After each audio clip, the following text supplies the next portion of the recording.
Hello, hello, hello, hello.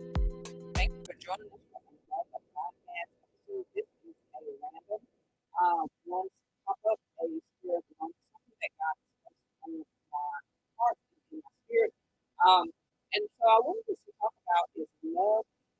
Love. And we have a guest that will be joining us tonight that I want you guys to be special guest as well. So I want you guys to tune in and to chime in. I want you to let me know your thoughts. Let me know what you guys are thinking and um, come on, join the conversation. So tonight we're talking about this love is love. And so I have been reading a lot of commentary on things that we have been talking about this friendship, talking about um, the latest incident, the beginning lady who has lost her life through an incident where she was actually with friends. And it's very sad that nowadays you have to watch out for our friends. Um, in the way that we're having to watch out for. We've always had to watch out for who our friends. I remember my mother used to always tell me when I was growing up, you don't do things like those are not your friends. It was very true that she would even say that we are not friends even as a young adult. She still would not say, she always said, we are calling to be your friends.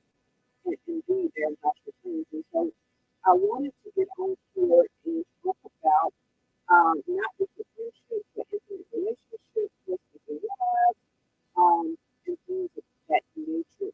What does love have to do with it? And one of two reasons that really sparked my interest and really made me um, think about it. And the Lord actually came in and began to deal with me. Hello, hello, hello. And the Lord began to deal with me on this subject of what is love enough. Is love enough? And so I want to read something that Larry Reed live had actually posted. And it says, love isn't enough. There has to be honesty, trust, capability, compatibility, loyalty, shared values, beliefs, understanding, communication, and attraction. So he's saying his comment is saying that love isn't enough. And I want us to really talk about it. And I want us to talk about it first off in a romantic relationship, intimate relationship. Is love enough to keep us together? Is love enough to keep a marriage together? And I have invited my sister, friend, my one of my best friends, Stacy, on with us on tonight because I believe that she's seasoned enough, and as well as I am, to talk about matters of the heart. Because I think that you know um love isn't my opinion is love isn't enough to keep people together. You know that Tina Turner song, what does love have to do with it? And we know her story. Because you can love somebody and they can be beat you to death. And so love isn't enough in my opinion. So I want to ask you, Stacey, what do you think? Do you think love is enough to keep you in an intimate relationship with one? Well, first of all, hello everyone, and absolutely not. We wish it could be that simple, but love definitely is not enough. I know right now you're focusing on, I guess, the relationship aspect of it, but Mm-hmm. um, being a fairly new wife, facing so many different challenges with a different environment, getting to know my spouse on a different level, and just other outside things.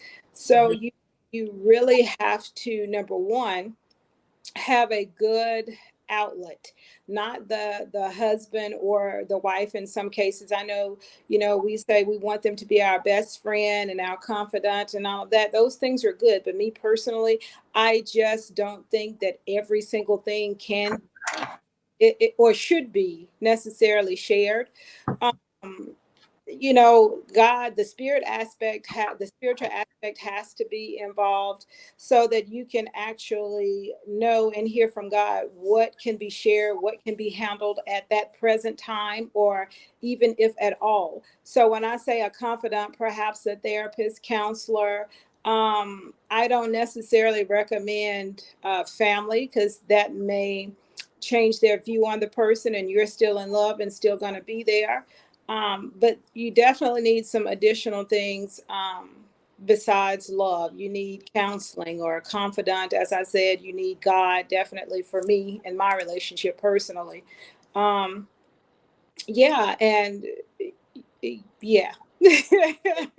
And like I was saying earlier, is that when you're entering into these intimate relationships and things of that nature, I believe the first foundation you need to build is a friendship. you know and so two healthy adults coming together and building that foundation of friendship is very, very, very important. And a lot of times what happens is that we get into these relationships, we're so excited, especially if you've been single for a long time. You kind of jump into it and it's like, oh, that's my friend, that's my friend.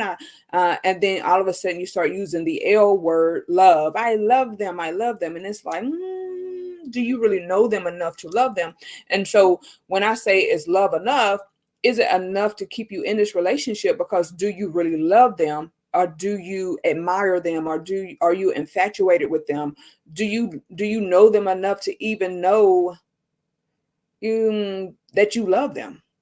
Does that make sense? Because when I think of love, even if I'm talking about my friend, like, so if I have a friend, like, me and you, we've been friends for a long time, but we had to get to a place where we knew each other. So I could say, you are my friend, you are my circle, you are the one that, I trust with my secrets. You're the one that I trust with this, or the one that I trust.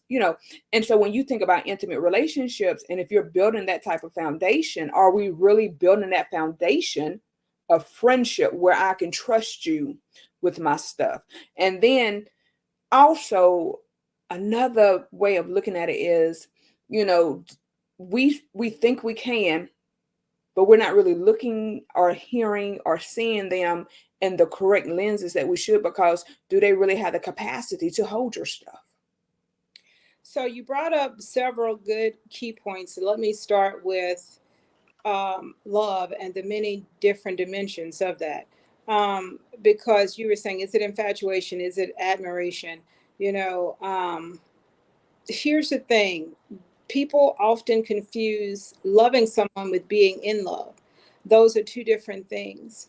Um, I can love the way you make me laugh. I can love your sense of humor. I can love that we have a common denominator that has linked us, whether it's, which you really have to be careful of that, because that one is a big one. Mhm. People think that, oh, this is the one because you share a past experience, whether it's, yeah, and oftentimes it's traumatic, but nevertheless, it's so many different levels of love. But the one thing that you said that I like is you definitely should be friends. And it still ties into what we said, is love enough? No, because you first of all need to have a friendship established. You need a foundation with anything that you're building. There has to be a foundation. If you look at construction, you start from the bottom up, so there has to be a strong foundation. Okay, respect is another thing, because most friends that you have, you do again have a common factor. It may begin with, oh, I love your hair, your outfit, and it can grow and get deeper on another level. Same thing with, a relationship. It's about building. So once you have that common factor, or that, attraction, or whatever it is, then that is the time to build that foundation and to grow into knowing that person, not just the surface. We have to get beyond the surface. And so with that, the friendship, and then you mentioned trust, all of those are other factors that have to be included. Love is absolutely not enough. There has to be, and I keep referring back to the Bible, because is so true for me. There has to be patience. There has to be kindness. There has to be understanding. There has to be that friendship that we talked about, respect. And all of that is through the other key thing for me, which is communication, Mhm. and learning to like each other first. Like who you are, because I can love you and not like you as a person. Mhm. And let's talk about that, because I had a conversation with someone earlier today, and I was saying that, I want to be with somebody that I like. because a lot of times, we hear that men are, they see first, they got to be attracted to to somebody that they're going to even think about. But I also know that men can sometimes be a little physical too. And so, but I'm like, take the physical off the table. I want to know if I'm going to like you, because anything could happen within a marriage and the physical can't be there anymore.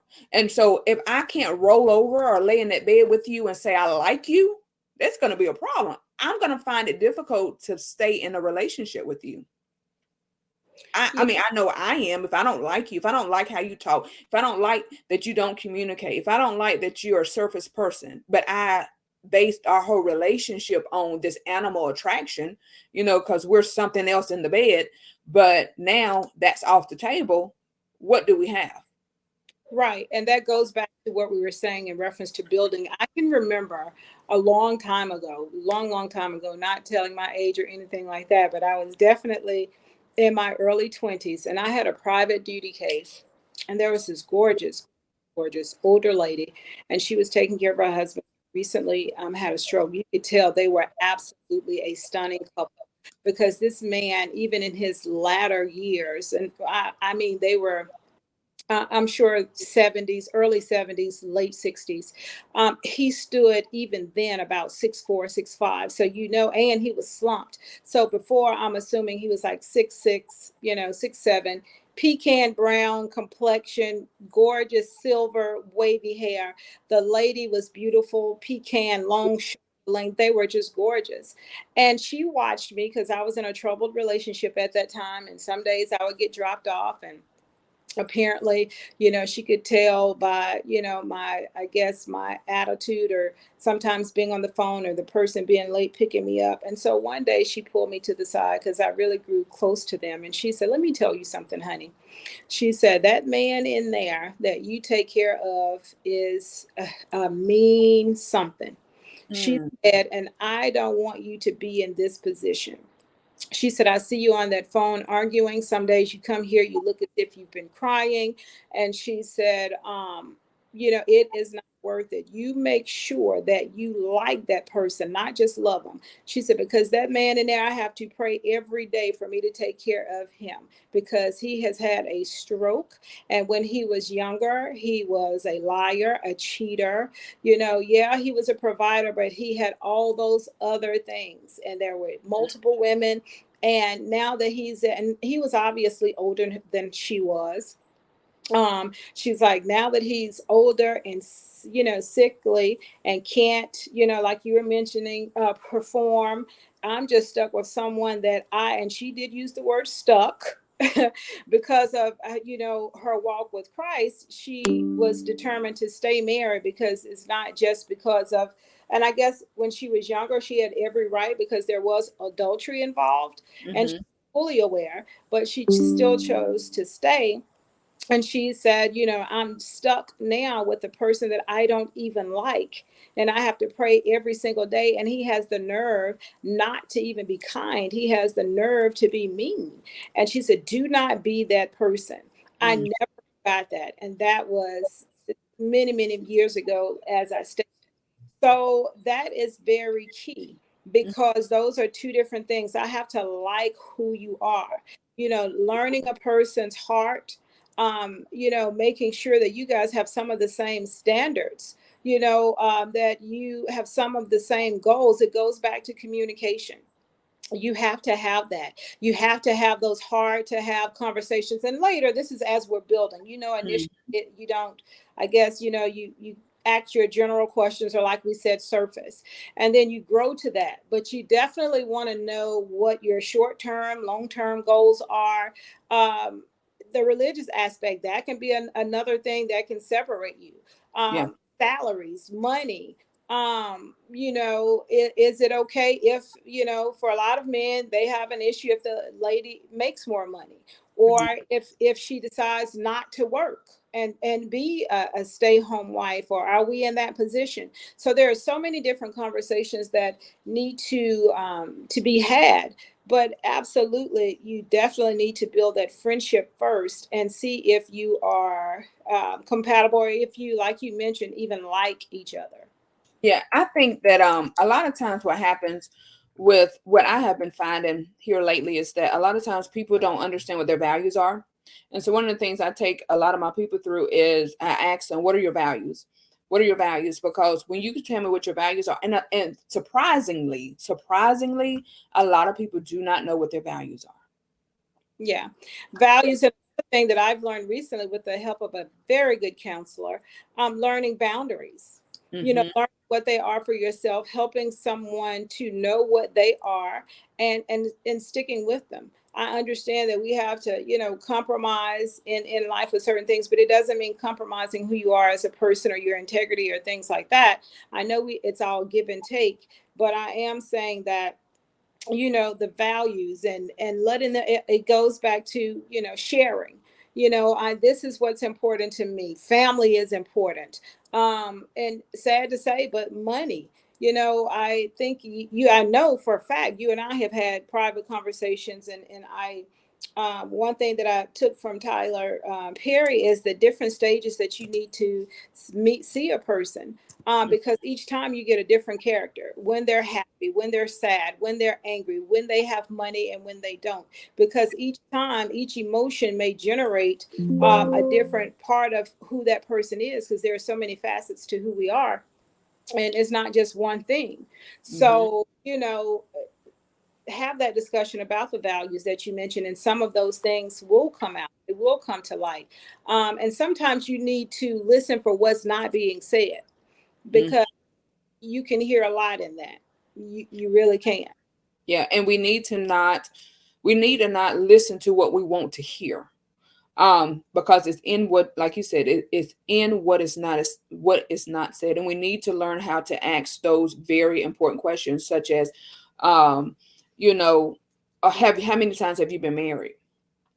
And let's talk about if you've been married more than one time. Let's talk about that. I want to talk about, and I want to hear. And a lot of times I tell my young ladies is that if they're still talking negative about their ex-wife, then baby, they're not healed. Right. Because they're in every relationship, it takes two. And there's a and the even in the downfall of a relationship, it still takes two. Whether you have to admit that, hey, I made the wrong choice, or I thought I was ready, and really I wasn't. It's something you played a part in there somewhere. Yeah. And when you can't say, you know what, I don't have anything to say about my ex, because I knew God gave me insight. I chose to run over what God showed me, and I just kept on going with the ball the way that I wanted to go, because we all play a part, and we got to admit the part that we played. In order to really fully heal, we have to admit that I played a part. And I don't care how bad the person was. There came a time where we saw who they really were, and Hmm. we chose to stay. We chose to move forward. Um, and so we have to own that fact. Yeah. And with you saying that, with being healed, that's the only way that person is going to admit that they had fault. Um, Hmm. honestly, if they are healed, and along with that, healed and delivered. So delivered is okay. I'm no longer that person.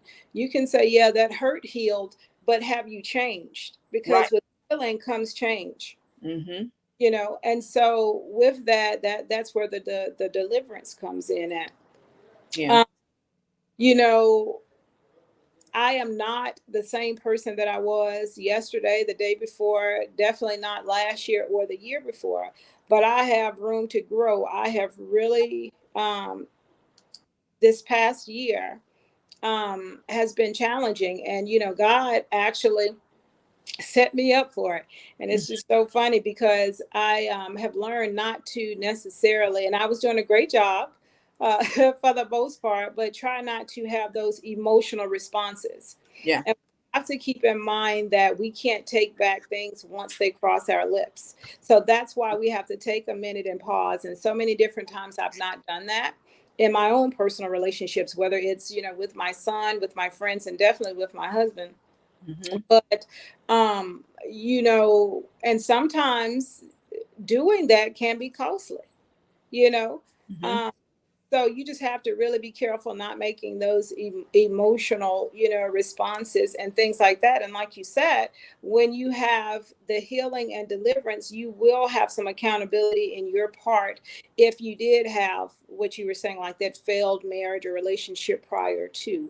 Because I think for all of us as a person in general, even if it's work, what did I do or what could I have done differently? I try to ask myself that in every aspect of life if there is an issue, and look at it from someone else's lens. That is key. It's Mm. not just your point of view. That will help you be a great, well rounded person across the board. And it Mm. will definitely help you in a relationship because it is two involved. Yeah. So I know the two come together as one, but at the end of the day, you guys have to get to that point. And until you're there where you have that understanding, like you're my friend, I can hear in your hello if you're in a good place or not.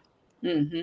That's how it would should be in a marriage or in a relationship, but it has to grow. I didn't know that some years ago when I was younger and silly. I was all over the place, but I took the time to learn you as you did me, and that is why our friendship has withstood the test of time, and that we both were willing to say, I'm sorry, I was wrong. If I hurt you, that was not my intent, and to be transparent. But that comes along with the building and the trust, to be able to trust a person with my vulnerability, you know?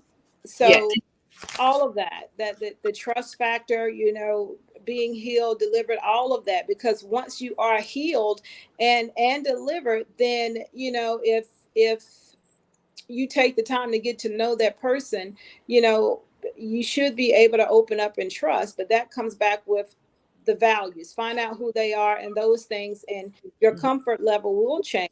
And you may be able to take it to that next level with the trust and being, who you really are and letting them in. Yeah. And I wanted to say something as you were talking. It reminded me, I posted something earlier, a video, and this man was saying that it's unfair.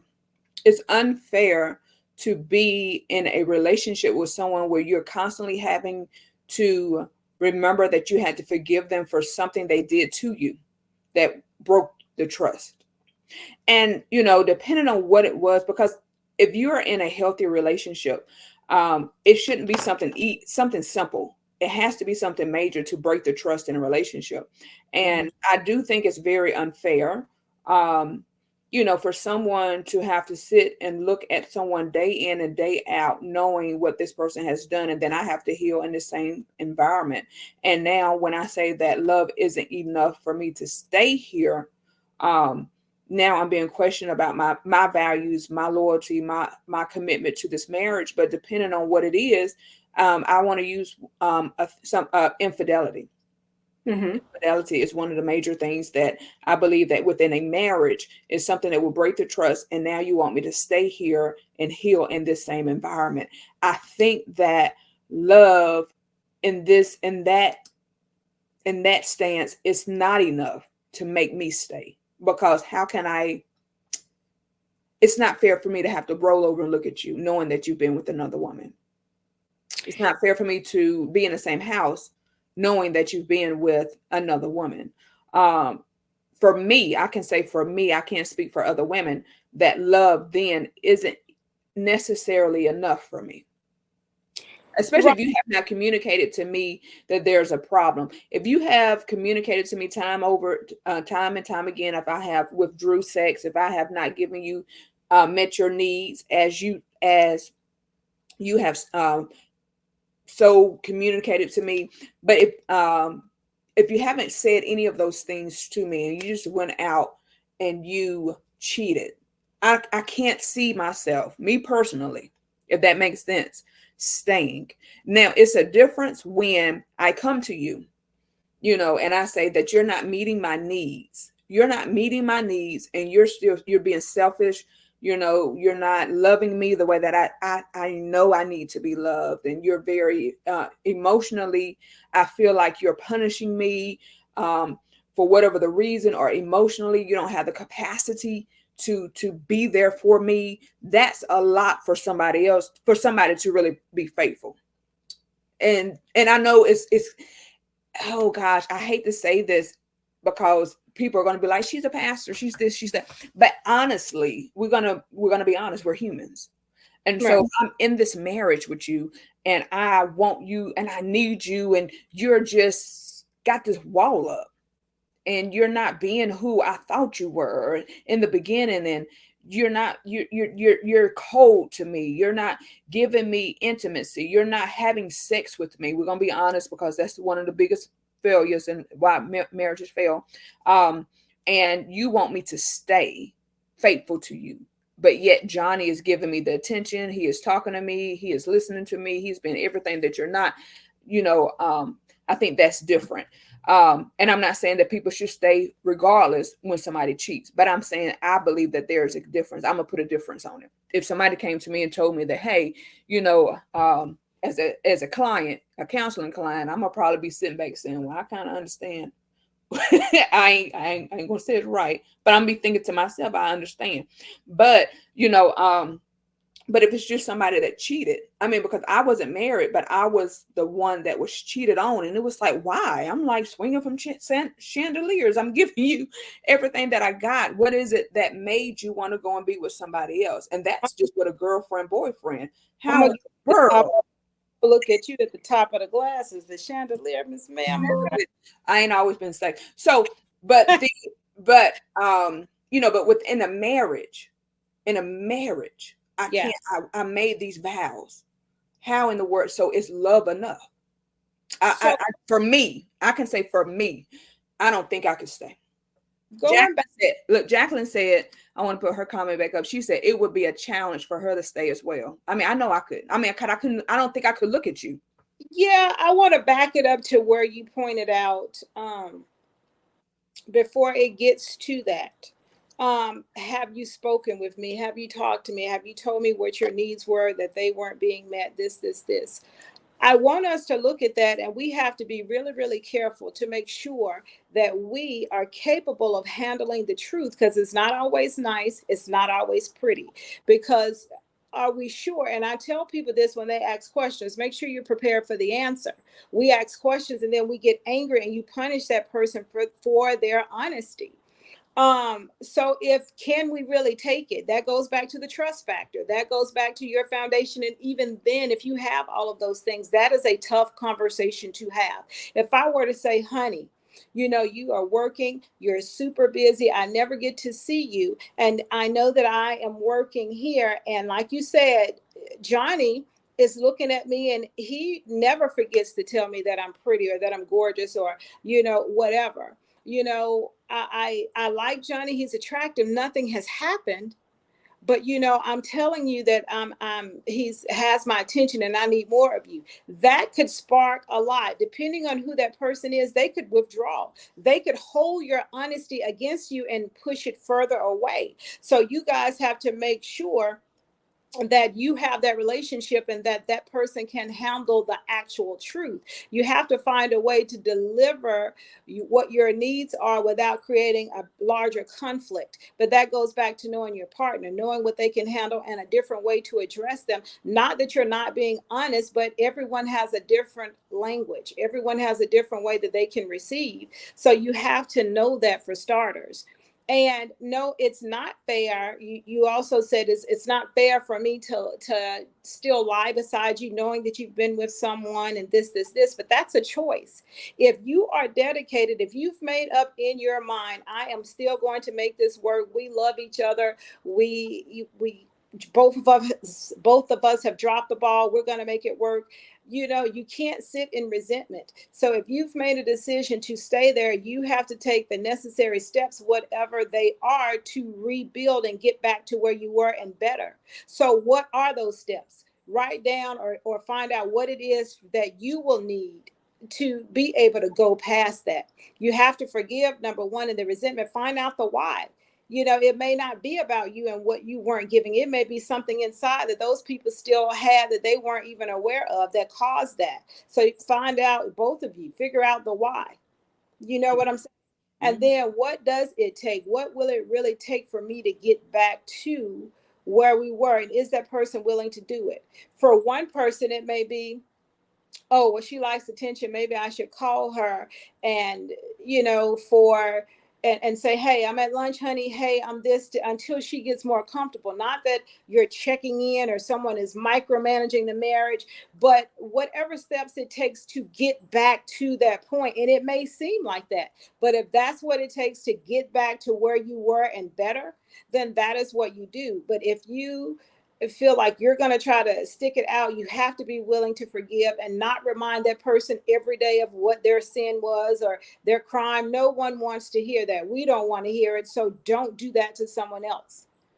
You And I know, think, yeah, and I know what you're saying, but I think it's easier said than done. it So is. if I make the decision to stay because I feel like, oh, I love them, but really, if we be honest, if we really, really be honest, Mhm. child, I'm gonna be sitting there thinking about it. What? Because let's talk about like, to me, women. I know most women that I have counseled. I hear this. I'm not gonna lose. I'm not about to lose to another woman. You think you gonna leave me for them? No, no. So I think it's more so women stay a lot of times because it's like, I'm not gonna lose. I'm not about to lose this, and it's wrong thinking, because in reality, one mistake is one thing, okay, you made a mistake, but then I don't find out it's more than one mistake. You don't did this over and over. You've been with this individual over and over. Then I might have to think that there's more to it than just this right here. Because why are you continually being with this person? And then if it's so dang on bad, why are you still here with me? And so, am I really losing, or am I choosing myself and my self-worth over you not seeing me in the light that you should see me, respect me enough to say, hey, enough is enough. I don't really want to be with you anymore. And then why do you want to be with me and somebody else? Because we're just talking about, it's love enough to stay in different scenarios, y'all. So for some of y'all who are just joining us, we're just talking about different scenarios, different points. Is love enough to stay? And we're talking about, we've gotten on cheating, but I want us to talk about other things within a relationship as well, because let's take it away from cheating. Let's talk about when your partner isn't communicating with you. I think another big thing is when your partner stops communicating. So here it is, we're in the house, we're having great sex. You are a provider, you are, doing everything else, but we don't talk. So here it is, we're in the house and we're having dinner and there's no communication. Or you're doing all the communication about yourself, but you don't care to hear about how my day went.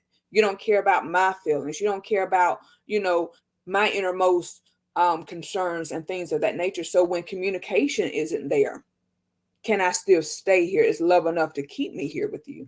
Because working in the healthcare field for all these years that I've been working in it, the number one thing that I've heard from people who have been married for 30 plus years, 60 plus years, I've always heard communication. Baby, the key is communication. Communication. So, okay, if we're not communicating, can I still stay here? Because it's like, I just got a roommate. Yeah, communication is absolutely essential. And oftentimes opposites have married, opposites attract. It's true. So for me, when I was younger, I think I was more of an introvert. And as I grew older and learned who I was, I am so the total opposite. I still have moments where I'm quiet and really short and misunderstood a lot, if you will. But I am such a cut up. I'm such a clown, and certain personalities like Yes, yours you ever will bring it out. But I married a total introvert, and it has taken a lot of adjusting because he likes quiet time. A lot of quiet time, and I'm like, but I want to talk, and it's a lot. And so you guys have to, there's no way around it, you have to meet in the middle, because it's not fair to one or the other. You guys have to decide, and respectfully, okay. And I'll use this for an example. he my husband is not much of a people person. Well, he is, but he's not. He really loves people. People love him. He's, just a bunch of laughs, and he's full of energy. However, the other piece of him, he'd rather be home than outside. Yeah. And so, but because he knows that I love being out, I love nature, I love the outdoors, I love seeing what's happening, but I like home too. I have those moments, but I'm more the other. So he would, I saw him bending and changing, and he would plan, okay, after church we're going to a movie, and I knew nothing about it. He had already made those plans. So you have to be willing to adjust who you are sometimes. That's just the bottom line. And taking the time out to learn your mate, because he knew that it would be an issue if we stayed in the house so much, or if we never did anything that I liked, or if I did those things alone all the time. Because Stacy has no problem with going out solo. Mm-hmm. So because but who wants to, if you have a mate, all who wants to do that all the time if you have that mate?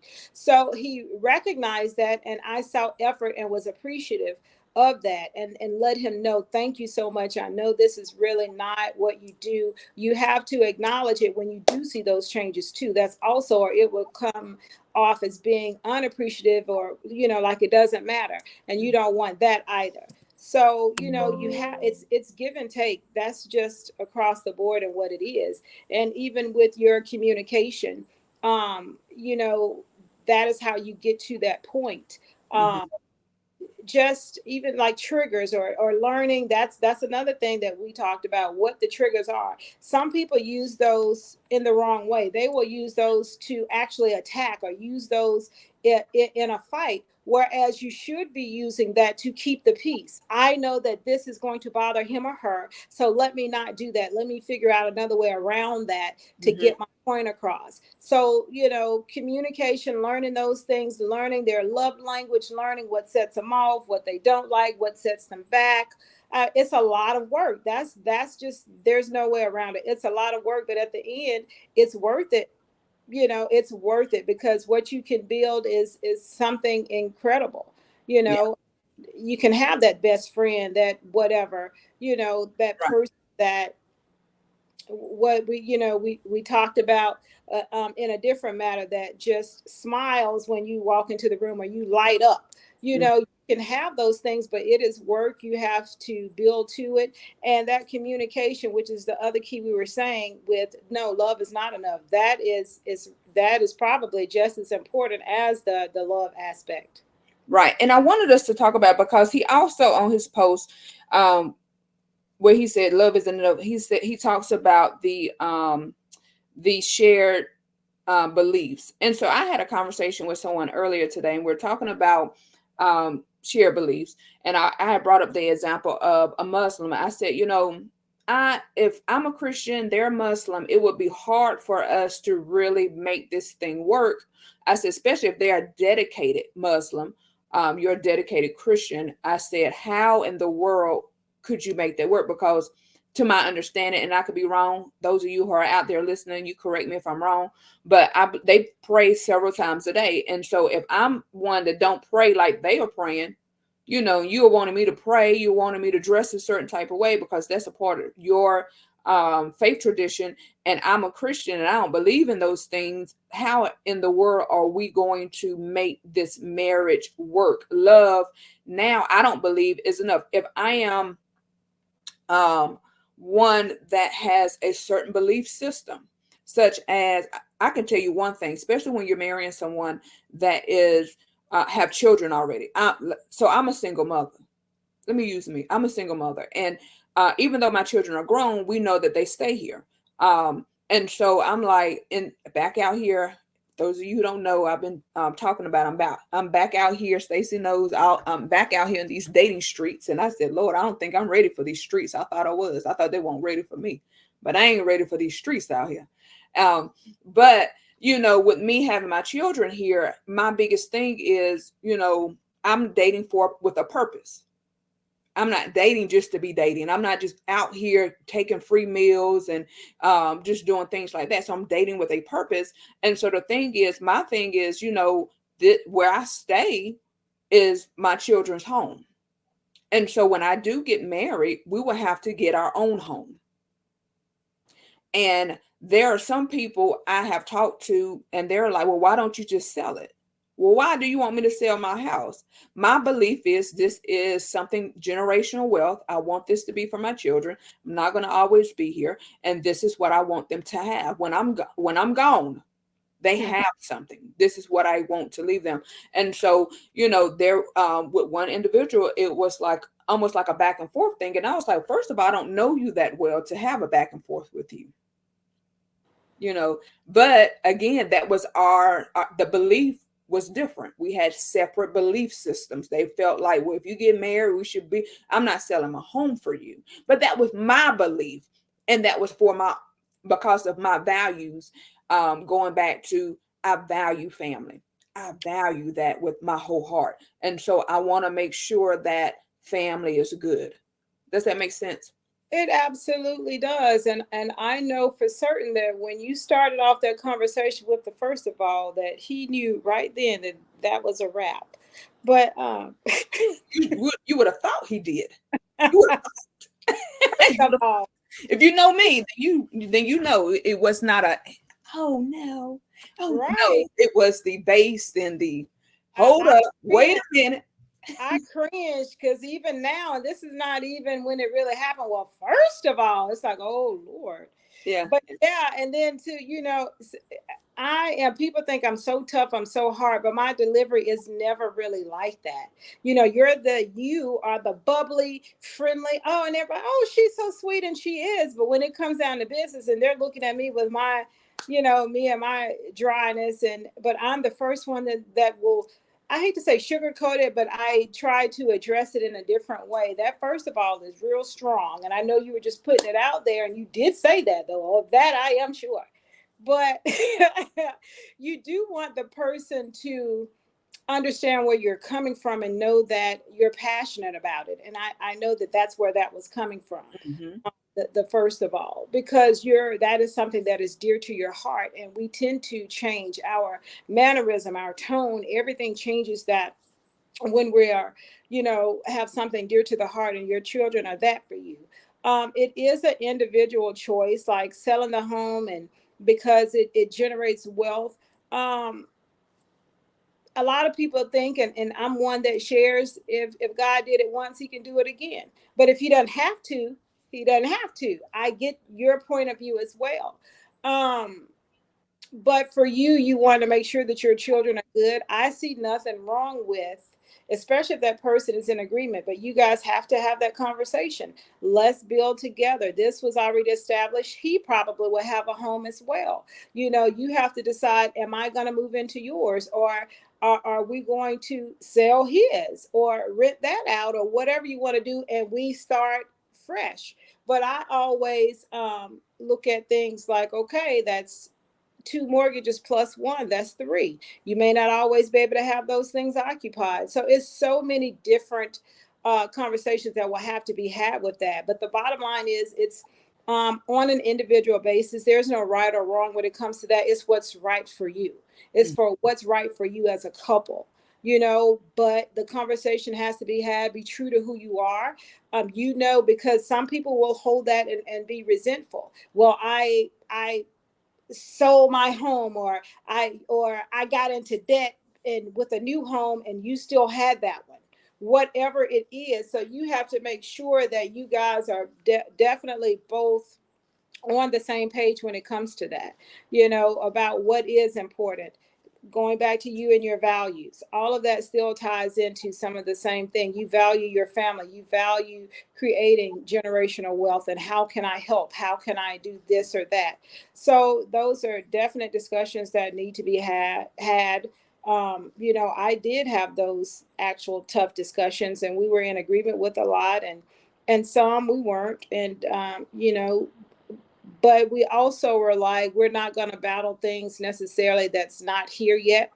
Maybe some issues you may have to come back and revisit, Hmm. but the ones that are more important to you, that will stand out, like you mentioned, the religion. I have so much history. I actually dated, well, we went out a couple of times, but that was before I even, and I don't know why I didn't ask that first. This young man was an atheist. Mhm. He knew that I was Christian. That definitely was not going to work. And then later on, he would say, well, I believe in a higher being. And once I experienced on a hiking trip and because the earth was so beautiful and doing this and this. And I'm looking like, eh, stop it, sir. So yeah, that's great. Well, I'm glad you had that experience. However, I know that this is big for me. God is big for me, and this will not work. I even said, well, what if we were to have children? He said he would go to church with me. I said, and mock my God. I said, and then what if we had children and I'm telling them about this and you're telling them this? And I said, in the house when we're facing a crisis, I'm trying to pray and you don't see the importance of it. That would be a problem for me, and I knew that that would be huge and it could cause major problems. So I chose not to even go any further with that, Yeah. because I that that was an absolute deal breaker. You have to know what a deal breaker is for you.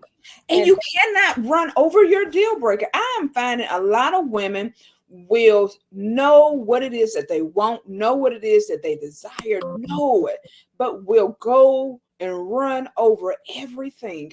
I want a man that's going to be able to lead me, but they end up with a man that ends up following them. And it's like, come on, why? But now you're mad, but you knew he didn't have the capacity. He wasn't in a space where he could lead you, but right. yet you still chose to walk down this aisle or to be in this relationship with him. And you're mad. You can't be mad. Love is not enough when it comes down to you needing a husband or a mate to lead you in the right direction. And then you turn around and blame that person for being just who they are, and you marry them being just who they are, and they don't get it. Like, what is the problem? You knew that this is who I was. And again, a wise counselor told me, you know that this you're trying to get orange juice from an apple. Yeah. uh, and it's like, wow, I am, this about this person, Stacy. What? And I'm like, yeah, but that's why it goes back to what I was saying, having that friend or that counselor that's not a yes girl, not a yes guy, that's going to say, look, you're being ridiculous, or however you guys Right. communicate, that is not smart, or that that is not fair. You will tell me when I'm wrong, when I'm in error. Say, well, hey, sis, you're bending. You know that I know you, and this is not how. Think about that. So that comes back to some of those other things that I think are needed. You have to have someone in your corner that is real. That is just like, no, that is not good. You were wrong. It's okay to have that, because sometimes people become a whole monster because no one ever holds them accountable. That's yeah, and I think that's my problem throughout probably my whole life. Even as a little girl, I can remember looking and being like, is nobody gonna ever tell them they wrong? Y'all just gonna keep yesing them, yesing them, yesing them. I wanted to say this. We got probably about 10 more minutes. But I wanted to say, I used to be in love with somebody. When we talk about is love enough. So I used to be in love with somebody. I mean, like, just love them, like, oh gosh, nothing. I mean, they did a lot wrong. When I say a lot wrong, they did more wrong than what they did right. But it Mhm. was something about them that made me love them. And honestly, I believe it was just more so of a trauma bond. When I think about it, it was just we bonded over trauma. They went through stuff, I went through stuff, and we are able to sit down and talk about it and things of that nature. And I was like, wow, this person understands me. Well, they understands me. They understood me because of what the trauma they went through, and Right. that's all they understood about me. Um, Right. but their trauma caused them not to be a good person. It wasn't that they weren't a good person. Their trauma, unhealed trauma, caused them not to be a good person. And so, I would the expectation for me was to stay there until this person healed. And I stayed there, but the more I stayed, the more they broke me. Yeah. You know what I'm saying? And Yeah. so it was like I love them. I love them. And I remember my sister telling me, um, one day she said, Bree, she said, you're so much better than what you're allowing yourself to go through. She said, you're allowing yourself to go through what you're going through because you don't have love for yourself. So Yeah, when you and think but about, I'm you, sorry. So when you you think about love, is love enough? And that's in something like that. The question goes back to, do you love your, is love enough for yourself enough to make you walk away from someone who doesn't love you, especially in the correct way, in the right way? Because some people say they love you, but their love is so toxic, their yeah, love is so dysfunctional that when they receive healthy love, they call it dysfunctional. They call that toxic. They said that's abnormal. People don't do that. And it's like, no, that's normal. No, really, really, person, that's normal. It's yeah, normal to love somebody when they're breaking down crying. What's not normal is that you're walking out the room when I need you the most. right, So when she said that to me, it made me think, and it made me say, you know what? I got to love me enough to walk away from this and never find myself in this situation again. Because if I love me, then I won't choose. I would make better decisions for myself. I would make better choices of partners for myself. You know what I'm saying? And so when we talk about is love enough for another person, it's never enough for you to stay in a situation where it's breaking you and it's destroying you and it is sucking the very life out of you. right. And so that you could apply that to yourself in that sense. Is love enough? Do you love yourself enough to walk away from this? Because I think what happens, we become, for lack of a better term, we feel obligated because I put in so much time. I put Yes. so much money, and we feel like we're losing. And it's like it's got to work out. Yeah. That's been before. It has to happen, Mm-hmm. because why did this and why did that, and I have done all this. No, I can't walk away, and they're going to change. They're going to be better. Not if they don't want to. You can't do enough. You can't say enough. You can't love them enough. It's not going to get better if they don't finally see it for themselves. You can't prove it. The harder that you try, the more they may resist. Yeah. You, it's love is a choice. It's a choice and it's a daily choice. And it's the Yeah, type of love that you're willing. It's the type, I always tell people this, unless you understand the love that God has for you right, and the amount of love that God would literally knock down walls. He would stop the earth.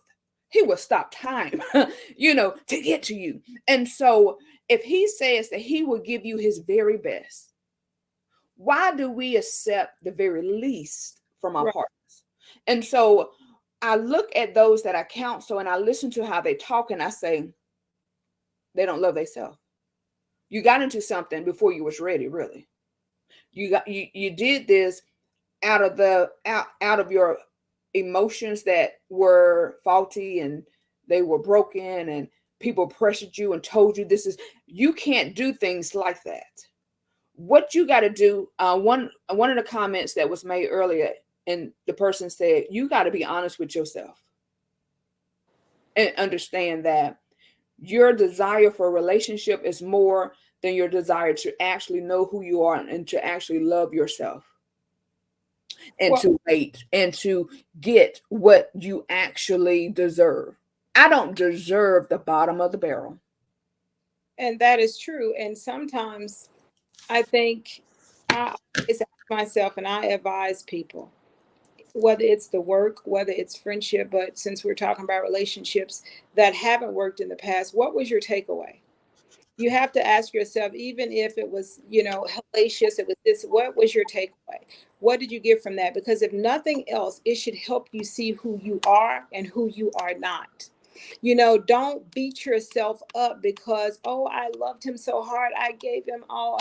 God loves that kind of unconditional love, the heart that you have. The thing is, stop giving it to the undeserving. You don't change and become hardened. You just change who you give that to. And so, even in those other relationships, getting to know yourself is sometimes done through relationships, even a friendship. Well, I need this. I need my friend to be more compassionate. I need my friend to be more whatever. Same thing, even in a bad relationship. Okay, he was a good provider, but he was a liar. Okay, you're still learning you. That's, I can't deal with that. I Being a good provider is not enough. You're still learning who you are. Be able to separate your needs from a want, from what is that deal breaker that we talked about. What length are you willing to go to? So taking the time to learn yourself before you even pull someone into a relationship is key. But also, all those past experiences, even as a child, have helped formulate who you are. So Mhm. knowing who you are will actually help you in that relationship field. Well, education is important to me. I need a man that can communicate. I need a man that can hold a conversation, that has read a book, that can go beyond my basic hello, beautiful, good morning, beautiful. Talk to me in depth. So you Chad, let's get it. We That can be a show all by. If I get another text message, hello, gorgeous, hello, beautiful. If I get another, you cannot court me over no dang on text. I cannot get to know you. That is in your 20s stuff. That is, and I don't want that. And so many women are willing to tolerate that. Women, all of you who are single and listening to me, listen to me when I tell you, if he cannot pick up that phone and articulate himself, if he cannot have a conversation, he cannot converse with you, baby, he is not the one. He is not ready. He is not capable to be who you need him to be right now. Perhaps later on, but you keep on dating because he is not the one. You need to get to know a person, and you will never get to know a person via text. That is just bottom line. and That the is and just part of bottom the world says that that's the norm, actually. And there are a lot of younger people, that's how they communicate, but you have to break that. That is, it's so impersonal to me, and it can have tone. It You can be so misunderstood. So, I agree. I agree. I'm old school. And But look, Jacqueline says she don't want it from her husband. If you don't want it from your husband, I sure don't want it from no man trying to be my husband. right, Sure don't. He need right. to go on down the road somewhere because I don't have time to. I will look. I have learned a new term. And it's called ghosting. So I have learned how to Oh Lord. ghost. I've learned how to disappear and never you look, Nope. and they never hear from me again because there are certain things I'm not going to deal with. And I want us to talk about this real fast. This is something that is going on, ladies, single ladies. Listen to this, what I'm about to tell you as professional. Love bombing. Love bombing is at an all-time high. Be weary of men who come in strong, of Excuse me. men who come in like a knight in shining armor. Beware, because a lot of times men that come in strong like that have alternative alternative motives. They have motives. Do not get caught up in that type of relationship. Don't get caught up in that because they come in. Let me tell you, I just told somebody this earlier today. And I know we have been hearing the term narcissism. Oh, that's something everybody's using. Everybody. No, no, no, no, no. I want you to be aware. The enemy is operating at an all-time high. Mm-hmm. And this is truly the season of the bride.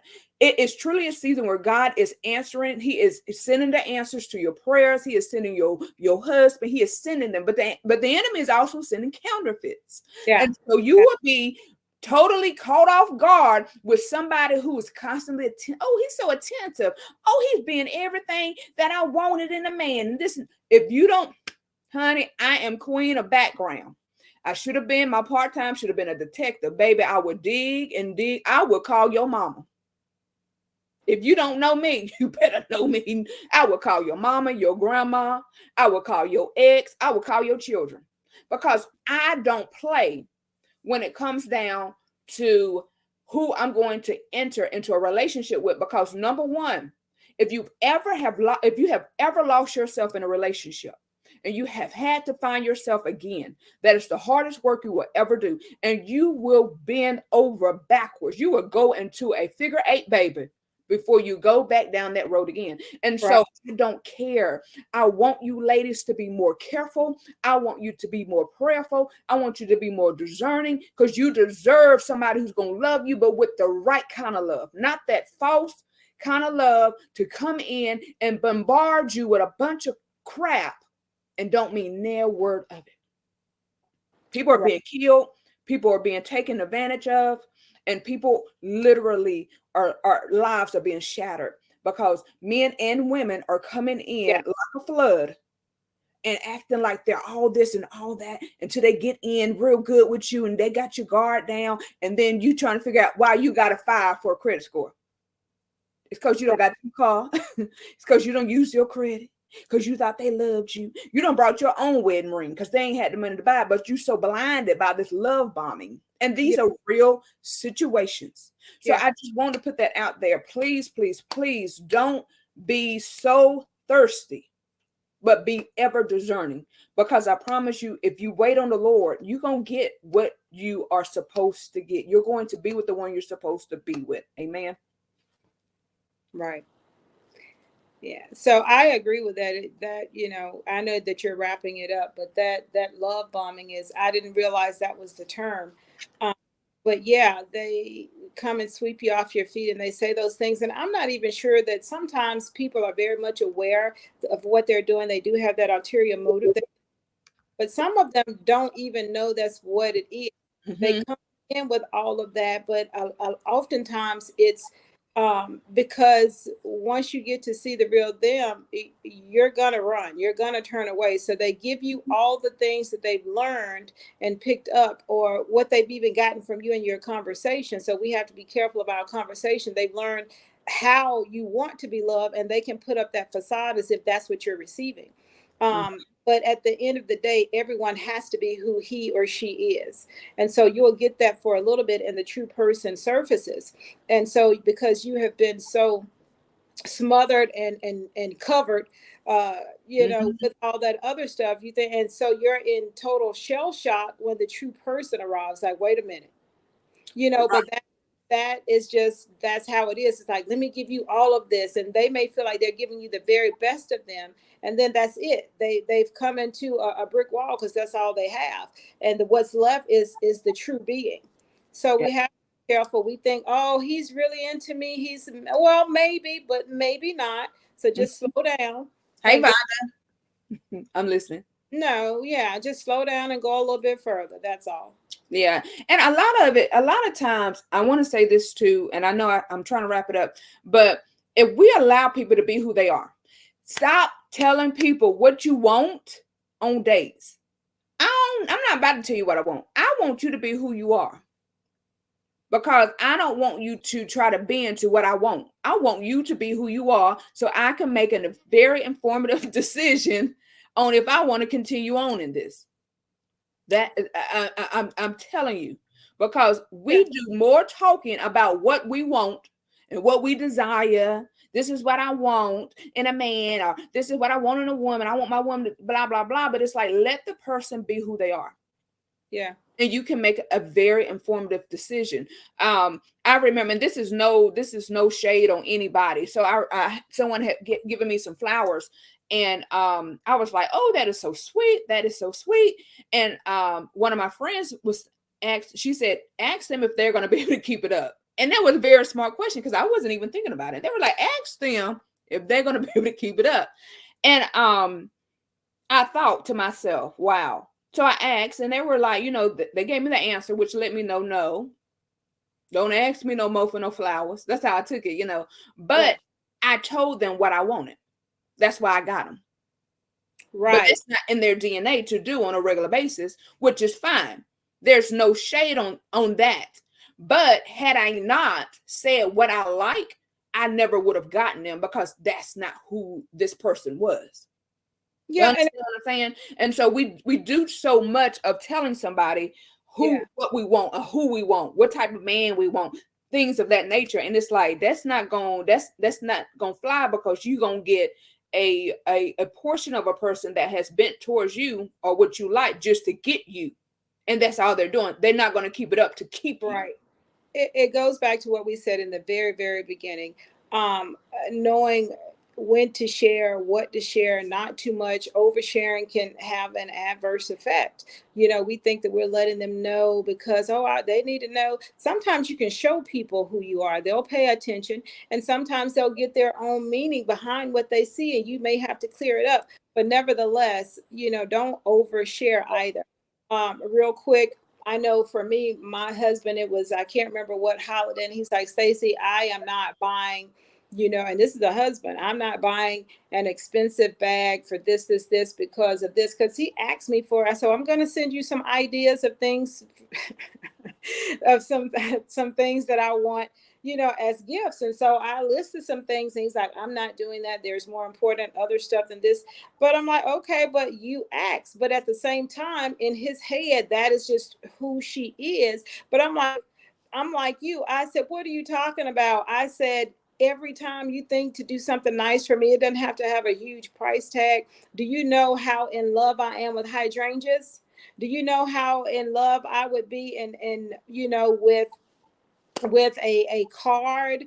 Or the best thing that he could have done was a text that I received, and it says, you are the best wife to date. Because he's a cut up, he's a comedian, and then to date, as if no, forever there is no to date, the but Yeah. that was more than any purchase, any bag or whatever. So sometimes people read too much into what they see.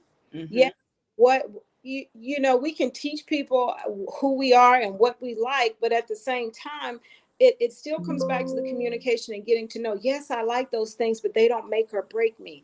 I'm so much more than that. And so again, the communication, that's right up there with the love, apparently, because some people would draw their own conclusion, and that's not it. And it's you miss each other because of that. Well, she's materialistic. Actually, I'm not. I like that stuff, but it doesn't make or break me. You or these things from the heart are more important. So again, but it just takes time, and you have to be willing to share. But it's just a building block. That's all. But Oh, you just think of that. oh You yeah, know. I always tell people, I said with my ex, I said if he never would, if he didn't do, I ain't gonna say what he did. We probably would have still been together, because I said a lot of men, if he was to do a class of our relationship and how he got to know me, he literally studied me. He was a Yeah. study.